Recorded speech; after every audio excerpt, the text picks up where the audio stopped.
Welcome back to the news today. Things are heating up in Israel's political arena, with Prime Minister Benjamin Netanyahu's coalition perhaps starting to show cracks. The latest dust-up, an ongoing war of words between Likud Defense Minister Moshe Ya'alon and Jewish Home Party leader Naftali Bennett, who some believe is trying to outflank Netanyahu to the right on security issues. Here with me to discuss are Amir Oren, defense and government analyst for Haaretz. Good evening, Amir. Evening, Ayman. And diplomatic correspondent for the news today, Eli Hochenberg. Good evening, Eli. Good evening, Ayman. Well, Amir, it's safe to say it's the end of what was once a love story between Benjamin Netanyahu and Naftali Bennett. Well, It was never a love story. the love story ended some 7 or 8 years ago when a prior love story between Benjamin and Sarah Netanyahu prevailed over the one with Bennett and Ayelet Shaked, who staffed his bureau when he was the leader of the opposition. And Mrs. Netanyahu prevailed on Mr. Netanyahu to oust them. Then they left Likud and founded Jewish Home. Now, one has to understand the constitutional makeup of the governmental setup regarding the occupied territories. When Israel occupied the territories in 1967, the Prime Minister Eshkol had to give up the defense ministry to Moshe Dayan. The military had control of the territories and is considered the sovereign under law, under legal procedures. So the defense minister had jurisdiction over the territories, but he was subject to governmental approval and especially to the prime minister. The organization was that there will be a coordinator for the territories, usually but not always a major general. He will be a subordinate of the defense minister, but the government could give him instructions. What happened today was that the usual instructions are now challenged by Naftali Bennett, who says Defense Minister Ya'alon should not be the sole authority for the territories and for the coordinator, who is a Major General Poli Mordechai. And Eli, like any other tragic love story, it has wide-ranging ramifications. How much could this spat between Netanyahu and Naftali Bennett damage Israeli politics and Netanyahu's coalition? And what is Bennett trying to achieve? Well, what Bennett is trying to achieve, we started discussing on Thursday. Mr. Oren and I were sitting here talking about the speech of Bennett that inflamed the situation. Bennett has a past in the high-tech community, and he used, themes from this field and transferred them into politics, somewhat comparing Netanyahu to the not so successful anymore Nokia company, and himself to be the face of the future and the company of Apple. He was talking about a freeze in the mindset, the fact that Israel is only reacting to reality, not triggering any new facts on the ground. And the thing is that it's not something unique when it comes to Bennett. I'll take you back to Operation Protective Edge, or last year when we had a long period of many vehicular attacks, mainly in Jerusalem. Bennett each and every time tried to undermine Netanyahu's security policy, and this is what we see now as well. Bennett is using this opportunity to show the Israeli public that there is an alternative when it comes to security matters, very similar to what Victor Lieberman was trying to do and is trying to do in the last couple of years. Bennett basically says that Netanyahu is too soft, and that he, as a hawkish right-wing leader, can present a much more determined and coherent security policy, and of course attempts to make political gains out of the situation. There is another dimension. On one level, Bennett is the mirror image of Netanyahu. Of course, Benjamin Netanyahu is BN and Naftali Bennett is NB. But not only that, both of them were junior officers in special forces units. But obviously, Netanyahu is some 15 years senior. And Bennett wants to say that Netanyahu is old hat. And Bennett represents innovation, a new look, and because of his military experience, meager as it is, but comparable to Netanyahu's, he can bring new ideas to the defense ministry if he gets the portfolio. Well, another important factor in this game is, of course, Defense Minister Moshe Ya'alon. Is this a battle for who will succeed Netanyahu? Is this what we're looking at now? Perhaps, but Ya'alon wants to succeed Netanyahu from within Likud. And Bennett challenges him from outside Likud. Now, Ya'alon up to now has not been considered a major contender. He does have the second most important portfolio in the cabinet. Though he's the defense minister and has a huge advantage in his position? Yes, but had he been a contender, he wouldn't have gotten the defense portfolio because in Netanyahu's first cabinet in the 90s, Yitzhak Mordechai had this portfolio and then challenged Netanyahu for the leadership. Ya'alon only got this portfolio because he was counted upon not to challenge Netanyahu. And there are, of course, other big shots within Likud, like Israel Katz and Gilad Erdan and perhaps others. One of them fell by the wayside, Silvan Shalom, but there are still others, and Gideon Sa'ar is waiting in the wings. So Ya'alon is not considered. He's a relative newcomer. He's still an outsider.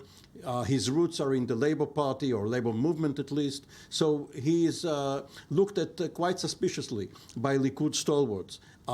Nevertheless, right now he is Netanyahu's ally in the cabinet.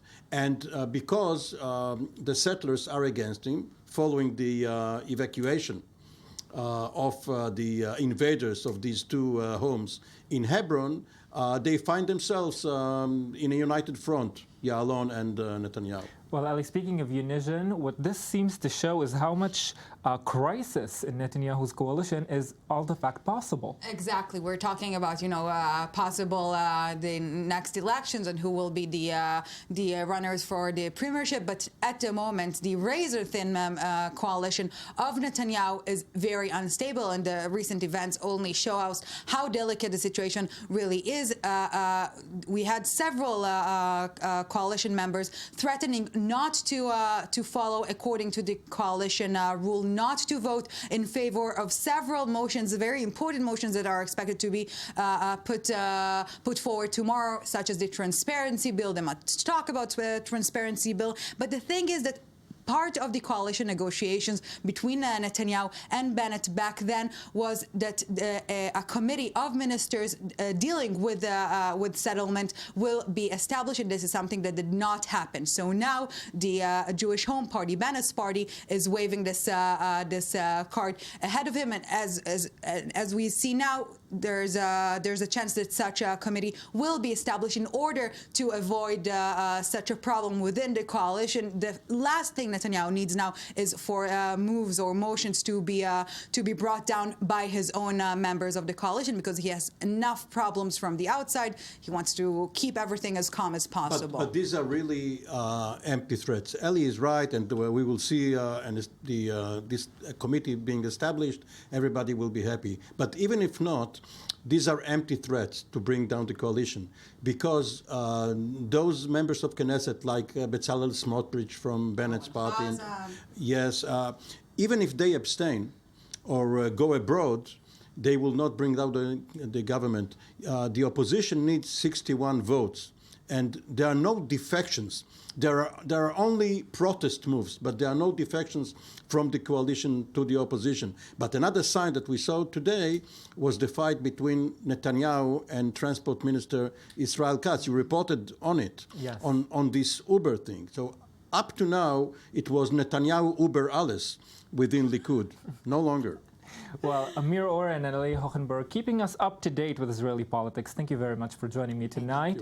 And from hardcore reality of Israeli politics to fantasy, at least for some, for others, a way to manage anger. For all, it's about the competition, an international event in which participants battle it out in medieval style. I-24 News web journalist and photographer Jesse Satin was there.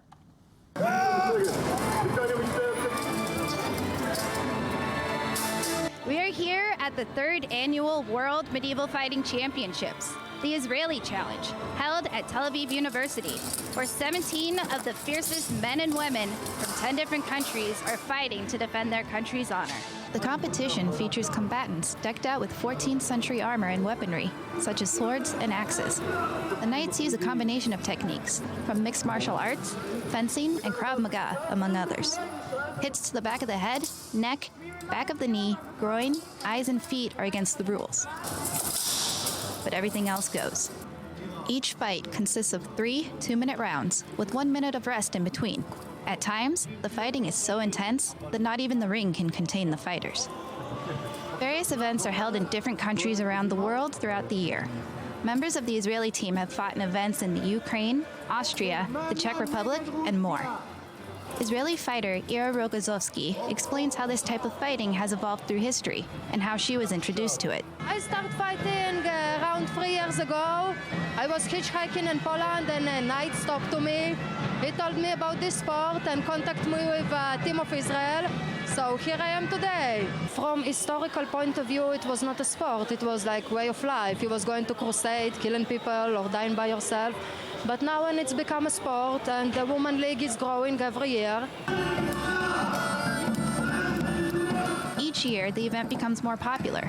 At the 2015 World Medieval Fighting Championship in Rishon LeZion, 7 countries participated. This year, it grew to 10, with representatives from Israel, Ukraine, Russia, Germany, Estonia, Moldova, Belarus, England, France, and Denmark.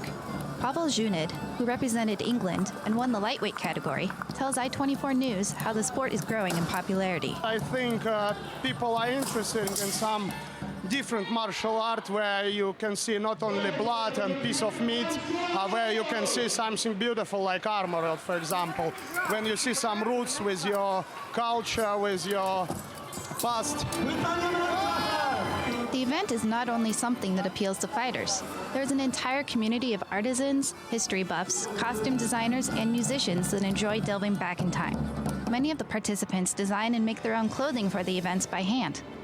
In the audience, you can find everyone from sports fans to live-action role players to families who brought their children for a day of history and fantasy. Asked about representing Israel in the world of fighting, Ira says she couldn't be prouder.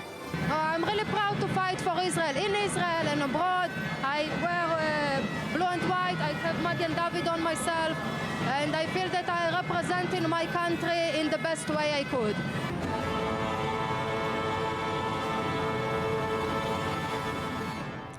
Yes, breaking news now. A rocket was fired from Gaza into Israel tonight, landing in an open field.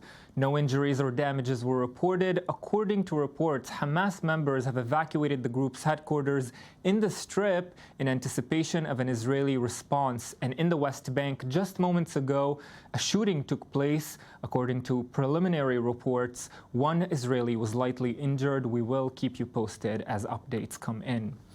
And now for sports, I'm joined by Jonathan Rekav, host of the I-24 News Sports Magazine. Good evening, Jonathan. Good evening, Ayman.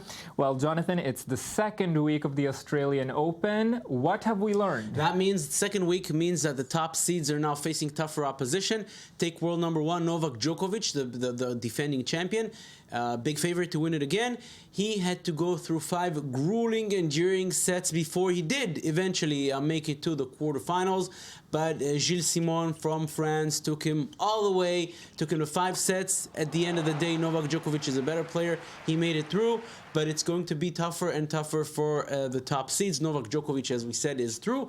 It was easier for Roger Federer. He won in 3 sets, but his next rival in the quarterfinals will be Tomáš Berdych from the Czech Republic, 6th seed. So it's going to be much, much tougher for the top seeds in Melbourne. You know what was keeping me up last night is the question, who is the manager of Manchester United now? Well, it's still Louis van Gaal, but if you remember about a month ago and 2 weeks ago, we said, well, Louis van Gaal is set to go. Louis van Gaal is set to go. Last night, Manchester United again lose at home, this time to Southampton. At least right now, Sunday evening, 9:25 Israel time, 7:25 London or Manchester time, Louis van Gaal is still the man. How long will he be there? I don't know, but it seems it's a problem for Manchester United. We're past the middle of the season. They don't play well. They're now 5 points away from the 4th place, and if they don't make it to the 4th place, they will not play again in the Champions League next season, a place where they did not play last season. This year in the Champions League, they did terrible. They did terribly. They're already out after the group stage. Still, Louis van Gaal, as of this moment, is in charge. Will it be for long? As far as the fans are concerned, they'd love to see him go. Well, Man U keep toying with us, and we discussed a lot about the blizzard in the U.S. Tonight, you have news for us of ice from Europe. Yes, and what's funny, about 3 weeks ago, we spoke about the fact that the winter is warm in the U.S., in Europe, not enough snow.